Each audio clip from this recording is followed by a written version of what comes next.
Well, hello, hello.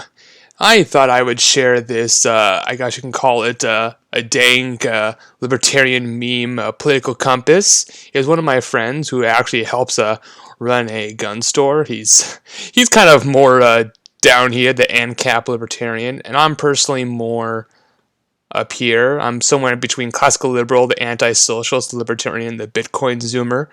If you look at all of these are most of these are pretty accurate at their location on the map. Is that if you look right there, the anti-socialist, you can see that's out of a helicopter. So I'm being thrown out of a helicopter. If you don't know what that is, which I hope the few people who actually watch this do know, that is reflecting on Pinochet. But the problem is Pinochet was kind of somewhere up here, kind of between a conservative and a fascist. And of all those probably who don't know political theory is that yes, there is a difference between Nazis and fascists. Is that Mussolini wasn't a big fan of Hitler rounding up all the Jews and the undesirables. Yeah, he wasn't a big fan of the Catholics, but he was all for Italy bringing back that old Roman Empire, and so he was pretty much into that.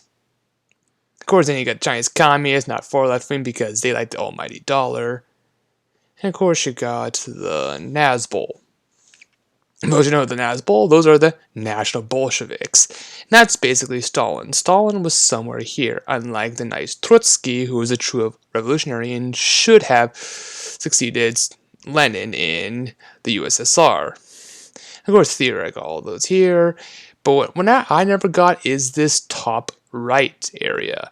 Is that yes, the bottom left here with the anarcho-communists, that can exist, but up here that makes no sense because you're totally authoritarian, so how can you have a complete free market, left or right economically, and be total authoritarian? Same with the traditionalists, who's, yeah, you want to kill all the infidels. So I've always found that this top right corner kind of cannot exist because, yeah, you cannot be totally free with an authoritarian regime. But besides that, a lot of these are pretty accurate. You got the boomer right here who is kind of free, the sovereign citizen, even though the sovereign citizen is kind of more libertarian, but it's all arguments about a political theory. The environmentalists is that the environmentalists just give him a little more wants to use weapons, he becomes an ANCOM. Kind of find that hilarious. And yes, there's a difference between an anarchist and the ANCOM. The ANCOM wants to skip the Trotsky era, basically go straight into the communal, everyone owning everything. So you want to skip that socialist government owning the means of production straight to everyone owning the means of production. And then you just got the stateless anarchists. And then the ANCAP, believing in the free market and everyone should be basically do not hurt each other, which is kind of the ANCOM says maybe some people should be hurt, but the anarcho-capitalist said no, we need to fight to make sure that your freedom does not impede on the freedom of others. And I found this one kind of hilarious how they epiphilia. For those who don't know what epiphilia is, that those who are sexually interested in basically, I guess you could say high school juniors and seniors. I see that funny side gag from an older Family Guy that when Brian pretending to be older and he's like, I love being older. I get older and they stay young. Talking about high school girls. So, yeah, those kind of people. Which actually, just a little over 100 years ago, was actually legal to marry a 16-year-old.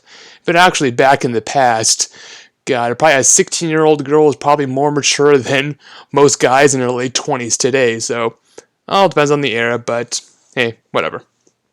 But also, yeah. So, I found this pretty damn freaking amusing. Nazbols, the tankies, Nazis, monarchists, yeah. So this actually is pretty accurate. Again, like I said, these almost never make any sense. These do make sense. Actually, the Chinese nationalists, I would flip the Nazis and the Chinese communists because they were a lot of nationalization was going on under the Nazis. A lot of people don't realize that. So, and the Chinese communists, hopefully, that they used to be more here, and they have been growing more to the right as in they let businesses in. And actually, surprisingly, I'm surprised that they haven't nationalized more businesses. That's why I would flip the Nazis and the commies, because the Nazis were pretty left wing. Is that the Nazis were nationalizing more businesses than Franco in Spain or Mussolini in Italy.